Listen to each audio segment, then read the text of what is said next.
Hello mga kasuki, January 1 na, panibagong taon na naman ang ating tatahakin. Tapos na ang New Year, kaya ito na ang itsura ng lamesa ko. Ayan yung spaghetti ko, wala pa masyadong bawas, kunti pa lang. Yung ibang pagkain wala na, yan.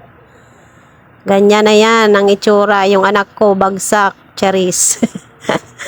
At dito sa akin tindahan, ayan yung asawa ko, kumakain na naman. Palagi na lang kumakain.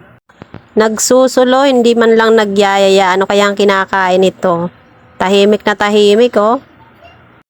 At yung aking mga cheap toys, paubos na naman. Ayan, yung harapan ng tindahan ko, wala pa rin laman. Katulad pa rin ng dati. Yung aking mga warloloy na mabenta sa bata, ito hihigupin ko pang pawala ng umay. Ayan, ikot-ikot muna tayo dito sa aking tindahan. Walang laman. Ito yung rep ko, ayan, puno ang freezer. Pero yung aking soft drinks at saka Red Horse, konti lang din ang nabawas, matumal. Ito yung batang gustong sumama sa asawa ko, ayan naghahabol. Umiiyak at gusto niyang sumama sa labas. Buti na lang to the rescue naman ang lola, charis. At ang ganda na nga ng tugtog ng kapitbahay. Kaya ayan, napapasayaw na ang person. Sinasayawan ko yung asawa ko. Nakikita ko kasi kumikending-kending. Sige lang kasuki, banat. Enjoy mo ang January 1. Hindi pwedeng malungkot for today's video, charis. Natatawa na lang talaga ako sa pinaggagawa ko at yung asawa ko hindi pala niya alam na binibidyohan ko siya. Tignan nyo naman ang sama ng tingin sa akin. Uy!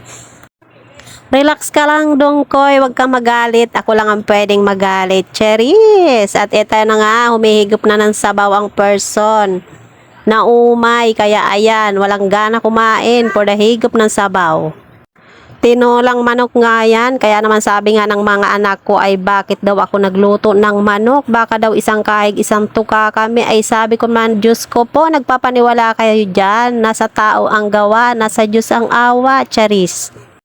At habang ako nga naghihigop ng sabaw ay dumating bigla ang aking mga suki dito sa aking cheap toys. Ayan, sige, pili lang mga kasuki.